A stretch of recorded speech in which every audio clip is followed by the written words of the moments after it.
Hello and welcome to Minute Coding with Miguel Parada. Now today we're going to show you how to install Visual Studio. This is a great C++ compiler here. We'll go to their website on Google and just simply do a search for it. And from there we'll choose the Community 2019 option.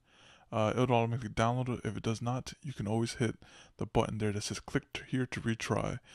Now once we have that downloaded, it'll prompt us for administrative privileges right here. After that, just hit yes, and then it'll automatically start downloading. Now, there are three components, but you only just need one component, to be honest.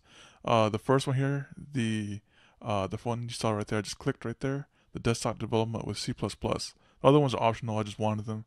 And then here, we'll create a different folder here just to have a safe space for the Visual Studio one.